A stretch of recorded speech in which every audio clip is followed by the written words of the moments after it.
এই মহিলার কোনো কথার প্রতিক্রিয়া দিতে না আজকাল রুচিতে বড় বাধে। ভদ্রমহিলা দুমুড়ি মিথ্যে কথা বলেন।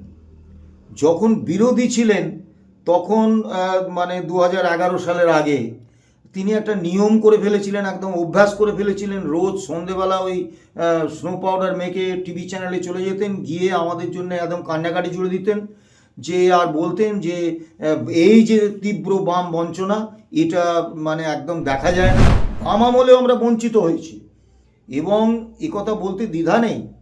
1 এপ্রিল 2079 থেকে, এই 1979 থেকে বামফ্রন্ট সরকার সিদ্ধান্ত নিয়েছিলেন 1/4/1979 যে all India consumer price index মেনে বছরে 2বার দিয়ে দেওয়া হবে। কিন্তু আমরা কখনো প্রকৃত অর্থে all India consumer price index মেনে দিয়ে পাইনি। হ্যাঁ, উনি এই যে বলছেন যে 8% করে, আপনি বলুন তো, যদি বছরের প্রথমে 8% করে ডিএ উনি দিয়ে থাকেন, তাহলে 1 জানুয়ারি 2020 থেকে 1 জানুয়ারি 2025 পর্যন্ত আপনি হিসেব করুন, তাহলে দেখবেন 6 কিস্তি ডিএ হচ্ছে। তাহলে 6 × 8 = 48। তার মানে উনি যদি বছরে 8% করে ডিএ বছরের প্রথমে দিয়ে থাকতেন, তাহলে আমাদের 48% ডিএ হওয়ার কথা। আর যদি বছরের শেষে দিয়ে থাকতেন, তাহলে আমাদের 40% ডিএ হওয়ার কথা। তা আমরা এখন ডিএ পাচ্ছি 1800।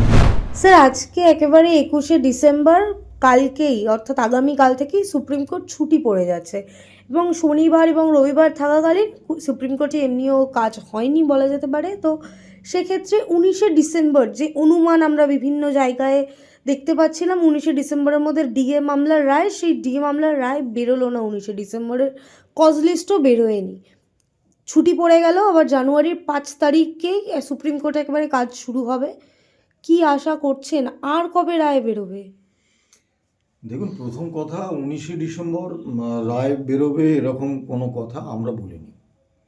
এখন বিভিন্ন ইউটিউব চ্যানেলে বা বিভিন্ন লোকে তারা বিভিন্ন রকম মন্তব্য করেন, পুরো বিষয়গুলো না জেনেই করেন। সুপ্রিম কোর্টে আমাদের এই confederation of state government employees and others versus state of West Bengal and others, অর্থাৎ ডিএ মামলা, এর রায় কবে হবে তা জানার একমাত্র রাস্তা হচ্ছে যে আমরা নিয়মিত কজ লিস্ট ফলো করছি। কজ লিস্টে যদি আমাদের মামলার নাম থাকে, অথবা যদি সাপ্লিমেন্টারি কজ লিস্টে আমাদের মামলার নাম থাকে, এবং যদি justice Sanjay Karol, honourable justice Sanjay Karol এবং অনারেবল জাস্টিস PK মিশ্রর বেঞ্চ বসে, তবেই আমাদের রায় হওয়ার সম্ভাবনা। এ বাদ দিয়ে কিন্তু রায় হচ্ছে কি কবে হবে এটা জানার অন্য কোনো পথ নেই। কাজেই বিভিন্ন অনুমান ভিত্তিক কথা বলেছেন বিভিন্ন লোকেরা। আর আপনাদের চ্যানেলের মাধ্যমে একটা কথা আমি বলবো, সেটা হচ্ছে বিভিন্ন ইউটিউব চ্যানেলে এই ডিএর প্রসঙ্গে এত অবান্তর বিভিন্ন কথাবার্তা, অসত্য কথাবার্তা বলা হচ্ছে, যাতে কিন্তু মানুষের মধ্যে একটা বিভ্রান্তি ছড়াচ্ছে। এখন ভিউজ পাওয়ার জন্যে যেসব ইউটিউব চ্যানেল এসব করছেন, তারা সংযত হন, তারা কিন্তু কাজটা ঠিক করছেন না। কারণ সাংবাদিকতায় টিকে থাকতে হলে অন্তত পেশাটার কাছে সৎ থাকতে হবে। এবারে দেখুন, আমাদেরকে বিভিন্ন কর্মচারীরা, অবসরপ্রাপ্ত কর্মচারীরা প্রায় পাগল করে দিচ্ছে। অসংখ্য ফোন আসছে নিয়মিত, তারা জানতে চাইছে যে মামলার রায় কী হলো। এবং স্বাভাবিকভাবে তাদের এই উদ্বেগের সঙ্গে আমরা সহমত যে সত্যি মামলা শেষ হয়ে গেছে 7ই সেপ্টেম্বর। তারপরে 2 সপ্তাহ সরকার পক্ষকে সময় দিয়েছিলেন রিটেন সাবমিশন দেওয়ার জন্য। আমাদের সাবমিশন ওই 2 সপ্তাহ পরে আরও 1 সপ্তাহ, অর্থাৎ 3 সপ্তাহ। তার মানে সেপ্টেম্বর মাসটা আমাদের সাবমিশন দিতে উভয় পক্ষের কেটে গেল। কিন্তু তারপরে অক্টোবর রইল, নভেম্বর চলে গেল, আজকে ডিসেম্বরের 21 তারিখ। ডিসেম্বর প্রায় শেষ হতে চললো এবং সুপ্রিম কোর্টে ছুটি পড়ে যাচ্ছে। কাজেই জানুয়ারির 5 তারিখ 6 তারিখের আগে আর কোনো সম্ভাবনা নেই। এই মানে বিলম্বটা সত্যি আমরা কোনো কারণ খুঁজে পাচ্ছি না। এটা সত্যি যে মামলাটার রায় লিখতে সময় লাগবে, বিস্তারিত রায় হবে, অনেক বিষয় আছে, এটা সত্যি। কিন্তু সেটা সত্ত্বেও আমরা বলছি যে রায়টা কিন্তু আমরা আরও তাড়াতাড়ি প্রত্যাশা করেছিলাম, সেটা হলো না। এতে সামগ্রিকভাবে কর্মচারী সমাজ, অবসরপ্রাপ্ত কর্মচারীরাও যেমন হতাশ, আমরাও কম বেশি হতাশ, এটা অস্বীকার করে লাভ নেই। কারণ আজকে 10 বছর ধরে মামলা চলছে, আর এই মামলা তো এমন খুব জটিল বিষয় বা খুব অনেক বিষয় বা ভাবনা চিন্তা করতে হবে এরকম তো ব্যাপার নয়, খুব সহজ সরল একটা দাবি। সেটা হচ্ছে 309 নম্বর সংবিধানের 309 নম্বর ধারায় revision of pay and allowances rules 2009 করেছিলেন আগের বামফ্রন্ট সরকার, ডক্টর অসীম দাশগুপ্ত। তা তিনি অর্থমন্ত্রী হিসেবে ওই রোপা 2009-এ লিখেছিলেন যে all India consumer price index মেনে বছরে 2বার ডিএ কর্মচারীদের দেওয়া হবে। তা সরকারের শাসক দল পরিবর্তনের সঙ্গে সঙ্গে সেই প্রতিশ্রুতিটা আর সরকার মেনে চললেন না। এখন সরকারের শাসক দলের পরিবর্তন হতেই পারে, কিন্তু একটা কনস্টিটিউশনাল কমিটমেন্ট, সংবিধানের কোনো নির্দিষ্ট ধারায় তৈরি রুলে যে কমিটমেন্ট করা হয়েছে, যে প্রতিশ্রুতি দেওয়া হয়েছে, সেইটা কিন্তু পরের শাসক দল সরকারে এসে অস্বীকার করতে পারেন না। তা আমরা সিম্পল দাবি করেছিলাম যে এটা একটা কনস্টিটিউশনাল কমিটমেন্ট, কাজেই রোপা 2009-এর অধীনে ওই জুলাই 2009 থেকে ডিসেম্বর 2019 পর্যন্ত যে all India consumer price index মেনে যে ডিএ হয়, সেই ডিএর যতটা রাজ্য সরকার দিয়েছেন, যেটা দেননি সেই না দেয়া টাকাটা আমাদের দিয়ে দেওয়া হোক।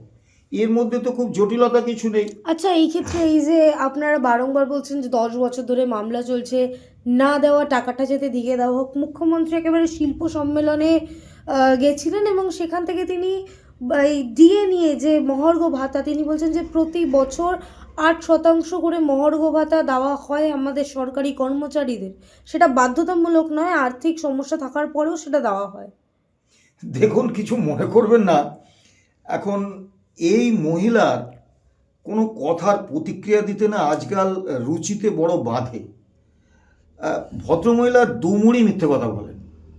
যখন বিরোধী ছিলেন তখন মানে 2011 সালের আগে তিনি একটা নিয়ম করে ফেলেছিলেন, একদম অভ্যাস করে ফেলেছিলেন। রোজ সন্ধেবেলা ওই স্নো পাউডার মেখে টিভি চ্যানেলে চলে যেতেন, গিয়ে আমাদের জন্য একদম কান্নাকাটি জুড়ে দিতেন, যে আর বলতেন যে এই যে তীব্র বাম বঞ্চনা, এটা মানে একদম দেখা যায় না। কেন কেন্দ্রীয় সরকারি কর্মচারীরা, অন্য রাজ্যের কর্মচারীরা, তারা পশ্চিমবাংলার কর্মচারীদের থেকে দ্বিগুণ বেতন পাচ্ছে, পশ্চিমবাংলার কর্মচারীরা অর্ধেক বেতন পাচ্ছেন। আমি শুধু একবার ক্ষমতায় আসি, একবার মুখ্যমন্ত্রী হই, আমার সঙ্গে কোনো আন্দোলন করতে আমরা সব দাবি মিটিয়ে দেবো। এবং শোনা যায় ওই সময় নাকি বিভিন্ন টিভি চ্যানেল বড় বড় বালতি, বড় বড় পাত্র রাখতো, তার ওই আমাদের জন্য যে চোখের জল বেরোতো সেই চোখের জল ধরে রাখার জন্য। তারপরে উনি সোনারপুরে কর্মচারীদের নিয়ে গেলেন, নিয়ে গিয়ে সেখানে ছড়া কেটে কেটে বললেন এবং আমাদের দাবি একদম সব পূরণ করে দেবেন। তিনি তখন বলাটা অভ্যাসে পরিণত করেছিলেন যে সরকার কর্মচারীদের দিয়ে দিতে পারে না তার ক্ষমতায় থাকার কোনো অধিকার নেই। আবার তিনি যখন ক্ষমতায় এলেন, আসার পরেই 3টে মিটিং করেছিলেন। সেই মিটিংয়ে সমস্ত কর্মচারী সংগঠনকে নিয়ে, সেই মিটিংয়ে বললেন যে আমি যখন রেলমন্ত্রী ছিলাম তখন সব মিটিয়ে দিয়েছি। অবশ্য বাস্তব হলো তিনি রেলটাকে কমায় তুলে দিয়েছিলেন, এবং তারপরের যে অর্থমন্ত্রী দীনেশবাবু, এই রেলমন্ত্রী দীনেশবাবু, তারই দলের এমপি, তারই দলের নেতা, তিনি বলেছিলেন যে মমতা ব্যানার্জি রেলটাকে কমায় তুলে দিয়ে গেছে। তা আমি সে বিতর্কে যাচ্ছি না। তো উনি বলেছিলেন যে টাকা কোথা থেকে আনতে হয় আমি জানি, একদম all India consumer price index মেনে ডিএ, 30% বাড়ি ভাড়া ভাতা, সিটি কম্পেনসেটরি অ্যালাউন্স, তারপরে আপনার সন্তানদের শিক্ষা ভাতা, একদম সমস্ত দিয়ে দেবো। ফিফথ পে কমিশনের যা বকেয়া আছে, 27 মাসের বকেয়া বামফ্রন্ট সরকার দেয়নি, 27 মাসের বর্ধিত বেতনের টাকা সে দিয়ে দেবো। একদম মানে মানে মানে স্বর্গরাজ্যে আমাদের নিয়ে চলে যাবেন, মুখ্যমন্ত্রী হয়ে বললেন। আর তারপরেই তিনি মানে ডিএর এই অধিকারটাকে অস্বীকার করলেন। বাম আমলেও আমরা বঞ্চিত হয়েছি, এবং একথা বলতে দ্বিধা নেই। 1 এপ্রিল 2079 থেকে, এই 1979 থেকে বামফ্রন্ট সরকার সিদ্ধান্ত নিয়েছিলেন 1/4/1979 যে all India consumer price index মেনে বছরে 2বার দিয়ে দেওয়া হবে। কিন্তু আমরা কখনো প্রকৃত অর্থে all India consumer price index মেনে ডিএ পাইনি। কারণ এক কিস্তি ডিএ ঘোষণা হওয়ার কখনো 5 মাস পরে, প্রাপ্য হওয়ার কখনো 5 মাস পরে, কখনো 7 মাস, কখনো 10 মাস, কখনো 16 মাস পরে সরকার, বামফ্রন্ট সরকার দিয়েছেন। কিন্তু তখন যে বিষয়টা ছিল সেটা হচ্ছে যে বামফ্রন্ট সরকার কিন্তু আমাদের এই যে all India consumer price index মেনে যে ডিএটা আমাদের অধিকার, এইটার স্বীকৃতি দিতেন, বলতেন হ্যাঁ এটা আপনাদের অধিকার, কিন্তু আর্থিক কারণে আমরা দিতে পারছি না। এটা একটা অ্যাঙ্গেল। কিন্তু এই নিয়ে এসে বললেন যে না, এটা অধিকারই নয়, আমার দয়ার দান। এখন আমাদের প্রথম প্রতিবাদটা ছিল বা আমরা মামলা করেছিলাম সব থেকে গুরুত্বপূর্ণ যে কারণে, যে এই অমর্যাদাটা আমরা মেনে নিতে রাজি ছিলাম না। আমরা ওনার জমিদারির প্রজা নই, আমরা রাজ্য সরকারি কর্মচারী এবং একদম সাংবিধানিকভাবে নির্দিষ্ট নিয়মে নির্দিষ্ট প্রক্রিয়ার মধ্য দিয়ে মেধাভিত্তিক পরীক্ষার মধ্য দিয়ে আমরা চাকরিটা পেয়েছি। আমরা ওনার জমিদারির প্রজা নই, উনিও পাবলিক সার্ভেন্ট, আমরাও পাবলিক সার্ভেন্ট। আমরা ওনার দয়ার দান নিতে যাবো কেন? এটা আমাদের অধিকার। তা সেই অধিকারটাকেই উনি অস্বীকার করলেন। কিন্তু আমাদের রাজ্যে পে কমিশন আছে, এবং উনি এই যে পেনশন প্রকল্প উনি আছে। এই যে বলছেন যে 8% করে দিয়ে দিচ্ছেন, আমি কেন 2 লক্ষ বললাম? কোটি টাকা সরকারের খরচা হয়েছে এই খাতে। হ্যাঁ, উনি এই যে বলছেন যে 8% করে, আপনি বলুন তো, যদি বছরের প্রথমে 8% করে ডিএ উনি দিয়ে থাকেন, তাহলে 1 জানুয়ারি 2020 থেকে 1 জানুয়ারি 2025 পর্যন্ত আপনি হিসেব করুন, তাহলে দেখবেন 6 কিস্তি ডিএ হচ্ছে। তাহলে 6 আসতে 48, তার মানে উনি যদি বছরে 8% করে ডিএ বছরের প্রথমে দিয়ে থাকতেন, তাহলে আমাদের 48% ডিএ হওয়ার কথা। আর যদি বছরের শেষে দিয়ে থাকতেন, তাহলে আমাদের 40% ডিএ হওয়ার কথা। তা আমরা এখন ডিএ পাচ্ছি 18%। তাহলে উনি বছরে 8% করে ডিএ দিচ্ছেন কোথা থেকে? একজন মুখ্যমন্ত্রী জলজ্যান্ত মিথ্যে কথা বলছেন, যে মিথ্যেটা মানে যে কোনো একটা সাধারণ মানুষ সে ধরে ফেলবে। এর থেকে লজ্জার কিছু নেই। উনি বলছেন পে কমিশন, সারা ভারতবর্ষের সমস্ত রাজ্য সরকার, কেন্দ্রীয় সরকার তারা পে কমিশন বসায়, এবং সেই পে কমিশন একদম নির্দিষ্ট তাদের যেদিন থেকে প্রাপ্য হয় সেদিন থেকে তারা দেয়। এই যে 8ম কেন্দ্রীয় পে কমিশন যে বসছে, তাদের প্রাপ্যটা কিন্তু 1/1/2026 থেকে, এবং কেন্দ্র এবং অন্য বেশিরভাগ রাজ্যে, ত্রিপুরা পশ্চিমবাংলার মতো 2-1টা রাজ্য বাদ দিয়ে বাকি সমস্ত রাজ্য সরকার তার কর্মচারীদের ওই 1/1/2026 থেকে তাদের কিন্তু রায় কার্যকর করবে। কিন্তু আমাদের ক্ষেত্রে এই যে 6ষ্ঠ বেতন কমিশন, রায় কার্যকর হওয়ার কথা ছিল কবে? উনি দিয়েছেন কবে? 4 বছরের যে 6ষ্ঠ বেতন কমিশনের বর্ধিত বেতনের যে অংশ সুপারিশ অনুসারে, তার 4 বছরের টাকাটা উনি মেরে দিয়েছেন, স্রেফ চুরি করে নিয়েছেন।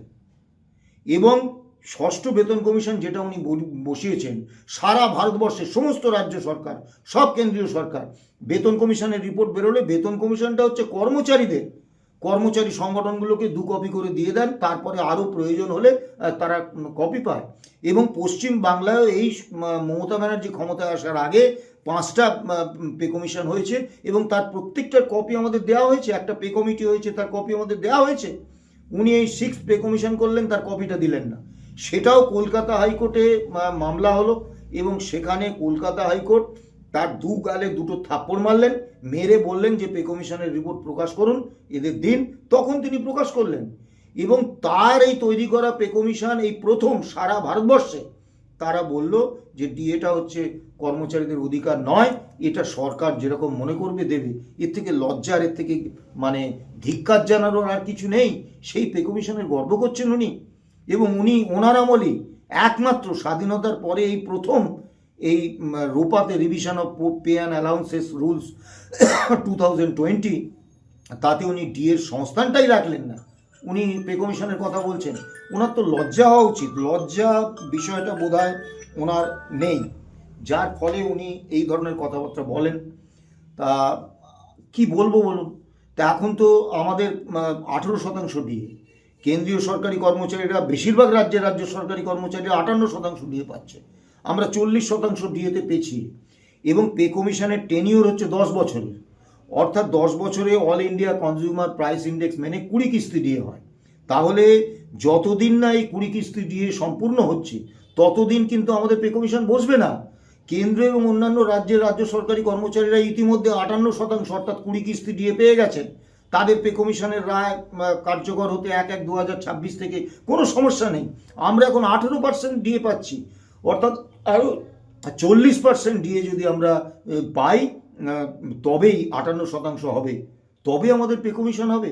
কাজে এখন যদি মানে ঈশ্বরও মনে করেন, তিনি আমাদের পে কমিশন বসাতে পারবেন না, পে কমিশন হবে না। উনি পেনশনের কথা বলেছেন, যে কোনো রাজ্য নাকি পেনশন দেয় না।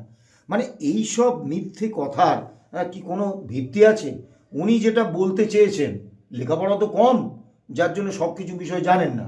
উনি যেটা বলতে চেয়েছেন যে পুরাতন যে পেনশন স্কিম, যে পেনশন স্কিম আমাদের 2004 সালের আগে সারা ভারতবর্ষ ছিল, সেই পেনশন স্কিমে 7টা রাজ্য সরকার তারা পেনশন দেয়, পশ্চিমবঙ্গ সরকারও তার মধ্যে একটা। বাকি রাজ্য সরকারগুলো নতুন পেনশন স্কিমে পেনশন দেয়। এখন উনি বোধহয় ভুলে গেছেন যে কর্মচারীদের এই সর্বনাশটা উনিই করেছিলেন। 2004 সালে যখন অটল বিহারী বাজপেয়ী সরকার, উনি ছিলেন দপ্তরহীন মন্ত্রী এবং সেই সরকারে উনি ছিলেন শরিক তৃণমূল কংগ্রেস। তখন এই পুরাতন পেনশন স্কিমটা বাতিল করে নতুন পেনশন স্কিম আনা হয়েছিল। পুরাতন পেনশন স্কিমে আমরা অবসর গ্রহণের পরে একটা নির্দিষ্ট পরিমাণ টাকা প্রতি মাসে পেনশন হিসেবে পেয়ে যাই, কোনো রকম অনিশ্চয়তা থাকে না, যার ফলে মাসের শুরুতে আমরা জানতে পারি যে এই মাসে আমরা এই টাকাটা পাচ্ছি, আমরা সংসার চালিয়ে নিয়ে যেতে পারি। কিন্তু নতুন পেনশন স্কিম যেটা 2004 সালে অটল বিহারী বাজপেয়ী সরকার এবং মমতা ব্যানার্জির সরকার চালু করেছিলেন কেন্দ্রে, সেই এটা হচ্ছে যে পেনশনের টাকাটা একটা বেসরকারি ট্রাস্টের কাছে জমা রাখা হয়। তারা টাকাটা শেয়ার বাজারে খাটে, শেয়ার বাজারে খাটিয়ে লাভ হলে পেনশন হবে, লাভ বেশি হলে পেনশন বেশি, লাভ কম হলে পেনশন কম, লাভ না হলে পেনশন হবে না। অর্থাৎ পেনশনের ব্যাপারটা নতুন পেনশন স্কিমে একটা চূড়ান্ত অনিশ্চিত জায়গায় চলে গেছে। এবং আজকের দিনে যারা অবসরপ্রাপ্ত কর্মচারী, এই 7টা রাজ্য বাদে বাকি রাজ্যের রাজ্য সরকারি কর্মচারীদের এবং কেন্দ্রীয় সরকারি কর্মচারীদের অন্যতম বড় সমস্যা হচ্ছে এই নতুন পেনশন স্কিম। তো এই সর্বনাশটা তো উনি করেছিলেন, আজকে উনি পেনশনের বড়াই করছেন।